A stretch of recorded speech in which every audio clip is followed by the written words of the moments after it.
మిత్రులందరికీ నమస్కారం.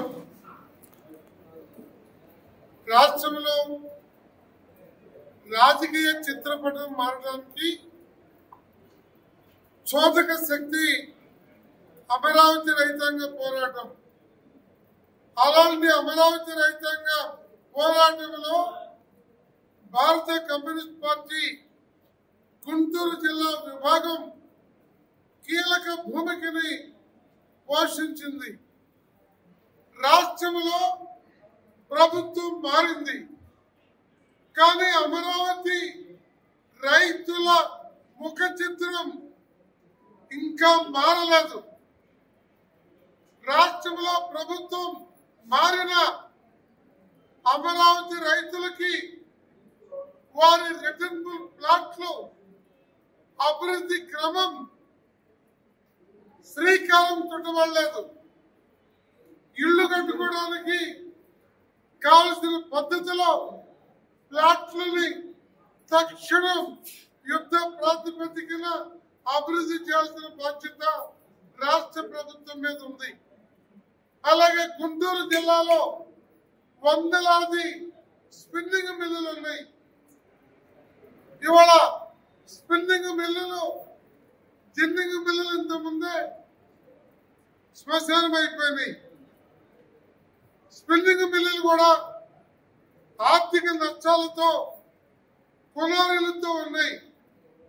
మారిన రాష్ట్ర ప్రభుత్వం విదేశీ సూటు బూటు దొరల వైపు చూస్తుంది తప్ప ఈ రాష్ట్రంలో ఉన్న స్వదేశీ రాష్ట్ర పారిశ్రామిక వేత్తల బాగుపోగుల వైపు చంద్రబాబు గారు కానీ, లోకేష్ గారు కానీ, పవన్ కళ్యాణ్ గారు కానీ చూడటం లేదు అని స్పష్టంగా సిపిఐ చెప్తుంది. రాష్ట్రంలో స్పిన్నింగ్ మిల్లులు పాడైపోయి, కోల్డ్ స్టోరేజీలు నష్టాలు పాలయ్యి, ఎంఎస్ఎంఈలు మూసివేతకి గురయ్యి, విశాఖ స్టీల్ వివిధ విభాగాలు ప్రైవేట్ పరమైపోతూ ఉంటే ఈ రాష్ట్రాన్ని ఎలా అభివృద్ధి చేస్తారు చంద్రబాబు గారు? మీరు ప్రజలకు ఇచ్చిన హామీ ఇప్పుడు నడుస్తున్న తీరులో నెరవేర్చలేకపోగా ఏదో ఒక రోజు చతికిల పడే ప్రమాదం ఉంటుంది అనే విషయాన్ని ఒక ముందస్తు హెచ్చరికగా తెలుగుదేశం, జనసేన కూటమి పార్టీలకి చెప్తూ ఉన్నాం. ఢిల్లీలో మహాత్మా గాంధీని దోషిగా చెప్పి, జవహర్లాల్ నెహ్రూని ద్రోహిగా చెప్పి, గాంధీని చంపిన గాడ్సేకి గుడులు కట్టించే పార్టీతో మీ స్నేహం ఎంతకాలం కొనసాగుతుంది? ఇవాళ మీ మద్దతు తీసుకొని ఢిల్లీలో అధికారంలో ఉన్న బీజేపీ ప్రభుత్వం ఈ రాష్ట్రానికి ఈ 15 మాసాల్లో ప్రత్యేక హోదాలో ఉన్న ఏ అంశానికి మద్దతు ఇచ్చింది? విభజన హామీల్లో ఏ అంశానికి మద్దతు ఇచ్చింది?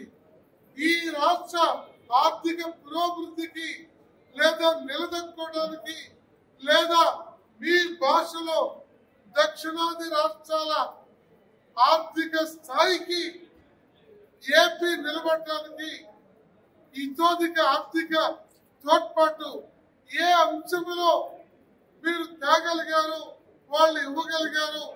దీన్ని ఆలోచించి ఈ రాష్ట్ర పురోభివృద్ధికి, రాష్ట్ర పారిశ్రామికీకరణకి, రాష్ట్ర సాగునీటి ప్రాజెక్టుల అభివృద్ధికి, రాష్ట్ర ప్రజల ఆర్థిక స్థితిగతుల పురోభివృద్ధికి త్రికరణ శుద్ధిగా పనిచేయాలి తప్ప గాలిలో మెడలు కట్టి నష్టపోతే ఆ నష్టం మీతో పాటు ఈ రాష్ట్ర ప్రజలందరికీ, మీ వెనుకున్న వారితో సహా మొత్తానికి నష్టం వస్తుంది.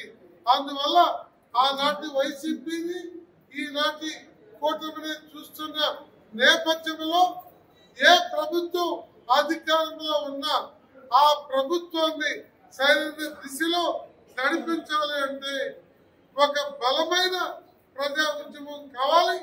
అలాంటి ప్రజా ఉద్యమానికి ఒక బలమైన పార్టీ కావాలి. ఆ బలమైన పార్టీగా సిపిఐ పార్టీ రానున్న రోజుల్లో ప్రజల ముందు ప్రజల తోడ్పాటుతో ముందుకు పోతుంది. సిపిఐ పార్టీని బలోపేతం కావడానికి అన్ని వర్గాల ప్రజలు సహకరించాలని ఈ మహాసభ సందర్భంగా విజ్ఞప్తి చేస్తున్నాం. Thank you.